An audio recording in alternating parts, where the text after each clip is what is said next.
দুর্নীতি দুর্নীতি দুর্নীতি আর কত দুর্নীতি। দুর্নীতির তাণ্ডব লীলায় গোটা জাতি বেহাল। অর্ধ কোটি টাকার কোরবানির ছাগল কেলেঙ্কারির জনক মতিউর রহমান একজন জাতীয় রাজস্ব কর্মকর্তা।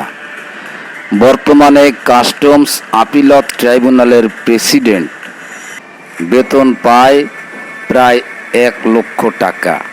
শুধুমাত্র বসুন্ধরাতেই মতিউর সহ তার স্ত্রী, সন্তান, আত্মীয় স্বজনের নামে এবং বেনামে 40টি প্লট রয়েছে। নরসিংদীর বেলাবতে 40 বিঘা জমির উপর গড়ে তুলেছে আলিশান রিসোর্ট। গাজীপুরে মতিউরের রয়েছে বিশাল জুতার ফ্যাক্টরি, সে নিজেই তার চেয়ারম্যান। গুলশান 2-এ শাহাবুদ্দিন পার্কের উল্টা দিকে আনোয়ার ল্যান্ডমার্কে একটি ভবনে তার 4টি ফ্ল্যাট রয়েছে।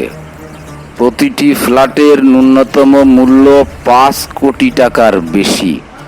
গুলশানের শান্তা প্রপার্টিজের একটি ভবনে তার 8টি ফ্ল্যাট রয়েছে। মতিউরের ছেলের স্ত্রীর বাচ্চা পয়দা হয়েছে আমেরিকার একটি হাসপাতালে। সেখানে ডেলিভারি বাবদ $3 লাখ বিল পরিশোধ করা হয়েছে। মতিউরের একটি ব্যাংক অ্যাকাউন্ট আইডেন্টিফাই করেছে গোয়েন্দা সংস্থা।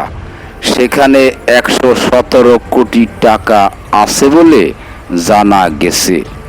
এছাড়াও সিঙ্গাপুর, মালয়েশিয়া, দুবাই ও আমেরিকায় তার বিপুল পরিমাণ সম্পদ রয়েছে। তার নিজের স্ত্রী লায়লা কানিজকে বিনা প্রতিদ্বন্দ্বিতায় উপজেলা চেয়ারম্যান বানিয়েছেন। স্ত্রীর নামেও রয়েছে শত শত কোটি টাকার সম্পদ।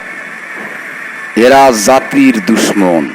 এদেরকে জনগণের হাতে তুলে দেয়া হোক, জনগণই এদের বিচার করবে। জনসচেতনতায় crime patrol Bangladesh social media.